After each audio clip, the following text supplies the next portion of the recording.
Hello sir, मेरा विजय। और दोस्तों ये मेरे पास में HP लैपटॉप 15 का Intel core i3 13 generation version, जो कि भाई मैं लगभग 2-3 महीने से ज्यादा यूज कर रहा हूँ। और भाई ये लैपटॉप का रिव्यू मैं अभी इसलिए लेके आ रहा हूँ क्योंकि अभी राइट टाइम है इस लैपटॉप को अगर आप बाय करना चाहते हो तो। इस लैपटॉप का जो प्राइस है Amazon पर अप्रोक्सीमेटली आज की डेट में 42,000 शो कर रहा है, जो कि भाई 8GB रैम और 512GB के साथ में आता है। ये वाला लैपटॉप उसको क्लियरली जस्टिफाई करते हुए नजर आ रहा है इन टर्म्स ऑफ स्पेसिफिकेशंस। ये लैपटॉप दोस्तों अपने साथ में बहुत सारे प्रोस तो लेके आता ही है, लेकिन उतने ही कॉन्स भी लेके आता है। मतलब अच्छाइयां भी है, खामियां भी है, जिसको कंसीडर करते हो दोस्तों आगे मैं रिव्यू करूंगा इस वाले लैपटॉप को कि किस यूजेज के लिए आप इस लैपटॉप को कंसीडर कर सकते हैं, किन लोगों को टारगेट करता है, क्या इसके अच्छे ऑल्टरनेटिव्स अवेलेबल हैं। सारी चीजों के बारे में दोस्तों आगे बात करेंगे इस वीडियो में, जिसके लिए वीडियो में एकदम एंड तक बने रहिएगा। And having said that, let's get started.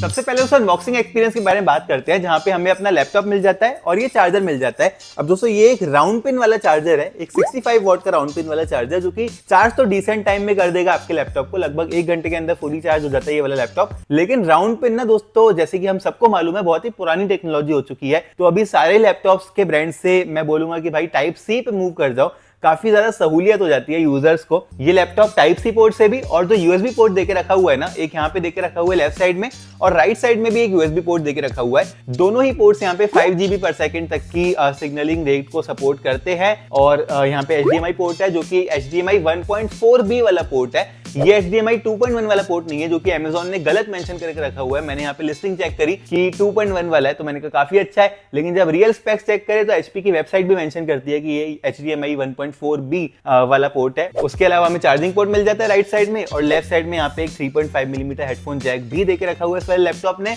एक चीज दोस्तों मैंने यहाँ पे नोटिस करी कि ये जो HP ब्रांड है, या फिर डेल है, या फिर लेनोवो है, या फिर इवन एसुस है विद द वीवोबुक सीरीज, ये एक जो डिजाइन लेके चल रहे हैं, इसी को सेम डिजाइन को कैरी कर रहे हैं हर साल। अच्छी बात भी है, लेकिन एटलीस्ट इसको थोड़ा सा इंप्रूव करना चाहिए। जहां पे प्लास्टिक बिल्ड देके रखी हुई है, काफी ज्यादा पॉलिश लगती है ये वाली लुक। मैं आपको बोलूंगा कि अगर आप ऑफिशियल पर्पस के लिए भी ले रहे हो तो लुक खराब नहीं होगा आपका, फंकी नहीं लगेगा। ये बहुत ही डिसेंट एक डिजाइन है, लेकिन एटलीस्ट इसके मटेरियल्स थोड़े से प्रीमियम करने चाहिए। जहां पे अगर मैं हिंज की बात करता हूं तो इस वाली हिंज को हम वन हैंडेडली ओपन नहीं कर सकते हैं, ये हिंज आपको 2 हाथ से पकड़ के ओपन करनी पड़ेगी। तो ये जो सहूलियत वाली चीज है, ये एटलीस्ट प्रोवाइड करा देनी चाहिए इन लोगों को विद द डिजाइन। जहां पे अगर मैं डिजाइन की बात करूं तो 1.59 किलोग्राम्स का इसका वेट है। वेट काफी अच्छा है कंसीडरिंग अ 15.6 इंच लैपटॉप। इसकी जो थिकनेस है वो 18.6 मिलीमीटर की है, उससे भी मैं सेटिस्फाइड हूं। जब लिड को ओपन करते हैं तो जो कीबोर्ड है ना हमारे पास में, first of all i3 13 generation वाला लैपटॉप है, तो इसके साथ में हमें मेरे वाले वर्जन में एटलीस्ट बैकलिट कीबोर्ड नहीं मिला है। मैंने इसको दोस्तों दुबई से परचेज करा है, फ्रॉम कंप्यूटर केयर दुबई। मेरे को ये बहुत ज्यादा सस्ता पड़ा, अप्रोक्सीमेटली 30,000 रुपीज के आसपास का पड़ गया कंप्यूटर केयर दुबई से। लेकिन इंडिया में इसका प्राइस 42,000 का है। मेरे पास में इसका 8256 वाला वर्जन है, इंडिया में 8512 वाला वर्जन अवेलेबल है। वो भी एक बात है कंसीडर करने के लिए, प्लस वहां पे आप GST वगैरह वाले बेनिफिट्स भी ले सकते हो। और यहाँ पे दोस्तों फिंगरप्रिंट स्कैनर भी नहीं देके रखा हुआ है, because it's i3 13 generation version. लेकिन जो कीबोर्ड का टाइपिंग एक्सपीरियंस है, HP ने इस बार ग्रे कलर का कीबोर्ड हमें प्रोवाइड कराया है। नॉर्मली नोटबुक सीरीज में क्या होता है, 12 जनरेशन लेते हो या फिर 11 जनरेशन लेते हो तो वहां पे HP नोटबुक 15 में हमें सिल्वर कलर का कीबोर्ड मिला करता था। इस बार ग्रे कर दिया गया, जो कि काफी अच्छा लगता है और सारी कीज ना इजीली विजिबल हो जाती है। इसको टाइप करने का एक्सपीरियंस काफी ज्यादा अच्छा है। और यहाँ पे कीबोर्ड के अंदर ही हमें माइक का फिजिकल किल स्विच देखने के लिए मिल जाता है, जो कि इस वाले लैपटॉप पे F8 की पे लोकेटेड है। इस बार जो HP ने ट्रैक पैड का साइज है वो भी इंक्रीज कर दिया है with the HP notebook 15 series, जिसको अभी HP लैपटॉप 15 बोल रहा है। तो ट्रैक पैड भी डिसेंट साइज का है। टाइपिंग एक्सपीरियंस ओवरऑल मुझे काफी अच्छा लगा considering the price. Keys tactile है, और जो यहाँ पे एरर्स होते हैं वो भी मैंने ना के बराबर फेस करे इस वाले लैपटॉप के साथ में। ट्रैक पैड का ग्लाइडिंग एक्सपीरियंस भी अच्छा है, जहाँ पे 2 finger gliding, 3 finger gliding, multi touch वगैरह सारा कुछ अच्छे से सपोर्ट कर रहा है। फिर यहाँ पे इंटेल का कोर i3 वाला स्टिकर देके रखा हुआ है। और लैपटॉप को जैसे ही ऑन करते हैं दोस्तों, हमारे पास में है इसकी 15.6 इंचेस की फुल HD डिस्प्ले, जहाँ पे TN पैनल है, ये IPS वाला पैनल नहीं है। तो आप अगर इसको सामने से देखते हो तो आपको काफी अच्छे से विजिबल होगी ये वाली डिस्प्ले। लेकिन अगर शिफ्ट करते हो, अगर आप साइड वाले एंगल से देखते हो तो ये ब्लर सी होने लग जाएगी डिस्प्ले। ये एक अच्छी डिस्प्ले क्वालिटी नहीं है, लेकिन डिसेंट डिस्प्ले क्वालिटी है, जहाँ पे एंटी ग्लेयर वाला पैनल मिलता है हमें। मतलब ऊपर से अगर रिफ्लेक्शंस वगैरह आ रहे हैं आपके पास में तो वो थोड़े से कवर हो जाएंगे। और फिर यहाँ पे 250 इंच की ब्राइटनेस भी है, जहाँ पे अगर पीक ब्राइटनेस पे लेके जाते हैं इसको तो आप देख सकते हो अपनी स्क्रीन पे डिसेंटली विजिबल हो जाती है। As I said, one of the best display नहीं है, लेकिन प्राइस को कंसीडर करते हुए मैं इसको डिसेंट क्वालिटी की डिस्प्ले बोलूंगा दोस्तों। फिर यहाँ पे बात करते हैं परफॉर्मेंस के बारे में, जहां पे i3 13 जनरेशन के साथ में बहुत लोगों के मन में डाउट रहता है कि भाई i3 है, अच्छा नहीं होगा। बहुत लोग, मैंने भाई क्लियरली देखा है अपने ऑफिस के लिए i5 11 जनरेशन ले लेंगे, लेकिन i3 13 जनरेशन अगर कोई सजेस्ट करेगा तो नहीं लेंगे। तो यहाँ पे कंपैरिजन के लिए मैं आपको एक चार्ट दिखा देता हूँ, जो कि आप अपनी स्क्रीन के ऊपर देख सकते हो। i3 13 जनरेशन को आप अगर i5 12 जनरेशन के साथ में कंपेयर करते हो तो भाई ये बिल्कुल सिमिलर सी परफॉर्मेंस निकाल के देता है compare to the i5 12 generation. और जब i7 11 जनरेशन से करते हो, मैं i5 की बात नहीं कर रहा, i7 से भी अगर इसको कंपेयर करते हो 11 जनरेशन के, तो यहाँ पे i3 13 जनरेशन क्लियरली उसको बीट कर देता है। जहाँ पे i3 13 जनरेशन में 6 कोर्स देखे रखे हुए हैं, i7 11 जनरेशन में भाई 4 कोर्स आते हैं। तो प्रोसेसर की जो जनरेशन होती है ना, वो बहुत ज्यादा मैटर करती है। मेरी क्लियरली आप सबसे बेनती है कि लेटेस्ट जनरेशन का लैपटॉप हमेशा प्रेफर किया करो, भले ही वो i3 क्यों ना हो, ओवर द i7 11 जनरेशन। अब यहाँ पे इस वाले प्रोसेसर के साथ में मैंने ना कुछ बेंचमार्क्स रन करे, जैसे कि आप देख सकते हो अपनी स्क्रीन के ऊपर, Geekbench 6 एप्लीकेशन में सिंगल कोर के स्कोर निकल के आ रहे हैं 2000 से ऊपर, जो कि बहुत सही है भाई। i5 13 जनरेशन के 2200 के आसपास निकल के आते हैं, ऑलमोस्ट सिमिलर परफॉर्मेंस है। और यहाँ पे जब मल्टी कोर के स्कोर टेस्ट करें तो ये ऑलमोस्ट i5 12 जनरेशन वाले को रीच करने वाला है, जहाँ पे i5 12 जनरेशन मेरी टेस्टिंग में 5500 निकाल के दिया करता था, ये वाला 4900 के आसपास के स्कोर निकाल के दे रहा है। तो मेरे ख्याल से i3 13 जनरेशन विद 6 कोर काफी अच्छा काम कर रहे हैं यहाँ पे when it comes to the performance of Intel processors. और बात करते हैं ग्राफिक की, तो यहाँ पे हमें इंटेल का UHD ग्राफिक मिलता है। अगर आप लेते हो i5 11 जनरेशन या i5 12 जनरेशन, तो उसमें भाई आपको डुअल चैनल के अंदर Iris Xe ग्राफिक मिल जाता है। ये वाला इंटेल UHD है, मतलब थोड़ा सा नीचे वाला वर्जन, जो कि 8600 के स्कोर्स निकाल के देता है। वहीं अगर Iris Xe को आप देखते हो तो वो 12000 13000 के आसपास के स्कोर्स निकाल के देता है। अब भाई मैंने यहाँ पे Amazon पे देखा, Amazon पे ना इंडिया में इस लैपटॉप का गलत डिस्क्रिप्शन देके रखा हुआ है, जहाँ पे Iris Xe मेंशन करता है वो इन ग्राफिक्स, लेकिन ऐसा नहीं है भाई। ये वाला लैपटॉप इंटेल के UHD ग्राफिक के साथ में आता है, तो वो मिसलीडिंग एक यहाँ पे बोल सकते हो आप डिस्क्रिप्शन Amazon ने डाल के रखा है, या फिर जो लिस्टिंग कर रहा होगा उसको मालूम नहीं होगा,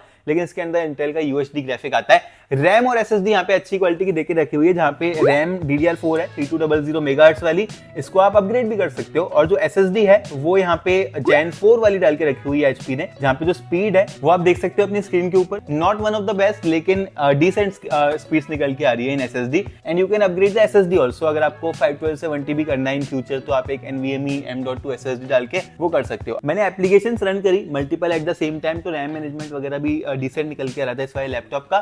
फिर मैंने यहाँ पे Cinebench के स्कोर्स रन करे, जो कि भाई multi core and single core में दोनों ही में आप देख सकते हो। मल्टी कोर में 4560, सिंगल कोर में 1398 पॉइंट्स निकाल के दिए, जो कि अगेन मैं बोलूंगा i5 12 जनरेशन के कंपैरिजन में काफी सिमिलर स्कोर्स हैं। अब दोस्तों यहाँ पे सवाल ये खड़ा होता है कि आपकी परफॉर्मेंस के लैपटॉप कैसा है। तो मैं यहाँ पे बोलूंगा कि अगर आप स्टूडेंट हैं तो आपकी परफॉर्मेंस इसमें फुलफिल हो जाएगी, मतलब ग्रेड 12 से नीचे के जो स्टूडेंट्स हैं, उसके ऊपर कॉलेज वगैरह में जाते हो, तो इंजीनियरिंग वगैरह कर रहे हो या फिर और कोई हायर स्टडीज कर रहे हो, बहुत केसेस में आपको ग्राफिक कार्ड वाला लैपटॉप चाहिए रहता है, तो वहां पर आप HP का Victus कंसीडर कर सकते हो, जिसका अगेन लिंक मैं आपको नीचे डिस्क्रिप्शन में प्रोवाइड करा दूंगा। तो ये जो लैपटॉप है ना, ये लाइट यूजर्स को टारगेट करता है, जिनको MS ऑफिस वर्ड वाली, एक्सेल वाली, MS ऑफिस की बेसिकली कोई भी एप्लीकेशन चलानी है, जिनको मेल वगैरह के रिप्लाई करने हैं, मल्टीपल टैब्स आप इसके साथ में खोल सकते हो, तो उन सारे कामों में आपको इशू नहीं आने वाला है। लेकिन अगर आप बोल रहे हो कि भाई मेरे को वीडियो एडिटिंग करनी है, तो आप MacBook Air M1 ले सकते हो, जो कि 70,000 का अवेलेबल है, या फिर HP का ही Victus ले सकते हो विद i5 13 जनरेशन और इवन Ryzen 5 वाले प्रोसेसर के साथ में। वहां पे आपकी वीडियो एडिटिंग हो जाएगी, गेमिंग हो जाएगी वहां पे आपकी।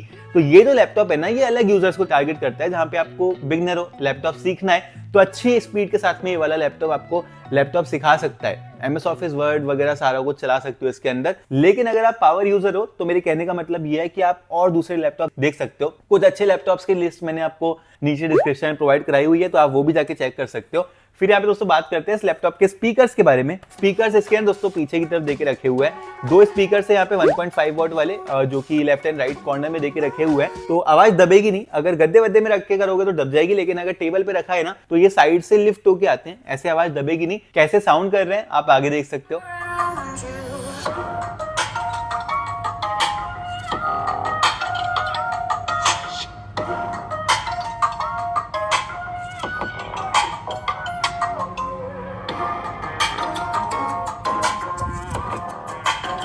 ये थे दोस्तों स्पीकर्स, और मुझे लगता है कि डिसेंटली ही लाउड थे वाले स्पीकर्स। और यहाँ पे अगर बात करते हैं वेबकैम की, जो कि HP बोलता है कि भाई इंप्रूव कर दिए गए हैं, यहाँ पे हमें इस बार एक फुल HD वेबकैम मिलता है। तो कैसा ये वाला वेबकैम नजर आ रहा है वो आगे देख सकते हो। गाइज ये वाली वीडियो रिकॉर्ड हो रही है HP 15 के फ्रंट फेसिंग कैमरा के साथ में, और यहाँ पर फुल HD कर दिया गया है। फिर भी मुझे मतलब बहुत सारी बथेरी नॉइज नजर आ रही है इसके वेबकैम के साथ में। ऑडियो रिकॉर्डिंग मुझे आप बताना कैसे निकल के आ रही है। वैसे हम अभी लाइट के ऑपोजिट डायरेक्शन में बैठे हैं, तो कलर्स वगैरह थोड़े से अटपटे से नजर आ रहे हैं। अब यहाँ पर लाइट के सामने अगर हम चले जाते हैं तो आप देख सकते हो कि इस तरह के कलर्स आते हैं। Even with the front facing camera मुझे लगता है कि इसको थोड़ी सी इंप्रूवमेंट की जरूरत है। आप बताना आपको कैसा लग रहा है। ये दोस्तों वेबकैम मुझे लगता है कि ये एक बहुत ही थर्ड क्लास क्वालिटी वाला वेबकैम था, जहां पे अगर इसको कंपेयर करते हैं किसी अच्छे लैपटॉप के वेबकैम के साथ में, for example MacBook air M1 अगर आप लेते हो, इनफैक्ट कोई भी मैकबुक लेते हो, तो उनके वेबकैम मच मोर सुपीरियर होते हैं। ये वाला डिसेंट क्वालिटी आपको प्रोवाइड करा देगा, नॉर्मल सी कॉन्फ्रेंस कॉल कर पाओगे। अगर आप सोचो कि भाई बैकग्राउंड में बोके इफेक्ट दे सकते हैं ये वाले, तो वो एक गिमिक है, वो चीजें ये वाले लैपटॉप्स नहीं कर पाते हैं। फिर बात करते हैं दोस्तों हम लोग MS ऑफिस एप्लीकेशंस और विंडोज के बारे में। तो विंडोज तो यहाँ पे हमें लेटेस्ट देके रखी हुई है, विंडोज 11 है। MS office home and student 2021 वाला वर्जन बिल्ट इन है लाइफ टाइम के लिए। वो आप लेकिन एक्टिवेट कर लेना टाइम पर, मतलब आपको अपनी माइक्रोसॉफ्ट की आईडी डालनी पड़ेगी उसको एक्टिवेट करने के लिए। अगर आप नहीं डालते हो टाइम पर तो वो फिर आपका वेस्ट जाएगा। तो उसको डेफिनेटली लैपटॉप खरीदते ही माइक्रोसॉफ्ट आईडी डाल के एक्टिवेट कर लेना, जो कि आपकी माइक्रोसॉफ्ट की आईडी के साथ लिंक हो जाएगा। फिर बात करते हैं दोस्तों लास्टली बैटरी लाइफ के बारे में। अब i3 13 generation age I said, अगर आप इंटेल बेस्ड कोई भी विंडो लैपटॉप लेते हो तो भाई एक कैपेबल प्रोसेसर है और बैटरी लाइफ भी इसके साथ में काफी अच्छी निकल के आती है, जहां पे 41 वॉट आवर की बैटरी है। 4 से 5 घंटे ये वाला लैपटॉप चल जाता है कंपेयर टू द 11 जनरेशन जो कि 3 से 4 घंटे ही चल पाता था।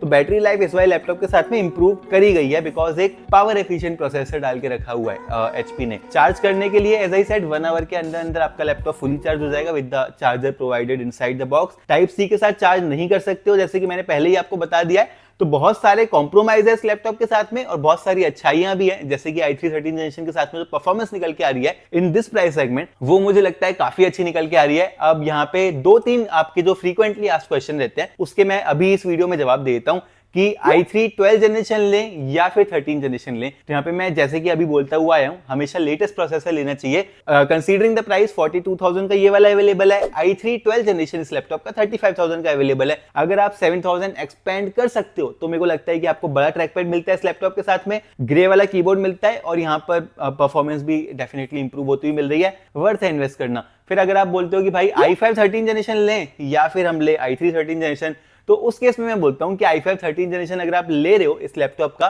जो कि अप्रोक्सीमेटली 58,000 का अवेलेबल है आज की डेट में, तो भाई उसमें थोड़ा सा इन्वेस्ट करके क्यों ना आप Asus का ZenBook 14X ले लो जो कि इंडिया में अवेलेबल है, या फिर क्यों ना आप MacBook Air M1 ले लो जो कि अगेन 70,000 के आसपास का अवेलेबल हो जाता है। तो वो एक अच्छी डील रहेगी मेरे ख्याल से। बाकी जो बिगनर्स हैं, स्टूडेंट्स हैं, ऑफिस यूजेज के लिए आपको अगर लैपटॉप लेना है तो आप इस लैपटॉप को डेफिनेटली ले सकते हो। एक डिसेंट ऑप्शन है इस प्राइस सेगमेंट में। मुझे लगता है वीडियो लंबी हो गई लेकिन मैंने सारी चीजें बताने की कोशिश करी आपको। फिर भी अगर आपका कोई डाउट हो तो आप मेरे को नीचे कमेंट सेक्शन में कमेंट करके पूछ सकते हो, मैं बहुत ही एक्टिवली रिप्लाई कर देता हूं। लैपटॉप को बाय करने का लिंक दोस्तों मैं आपको नीचे डिस्क्रिप्शन में दे दूंगा, जहां पे आपको कोई भी एक्स्ट्रा पे नहीं करना है। जितने का लैपटॉप है उतने का ही आपको मिलेगा अमेजॉन के ऊपर।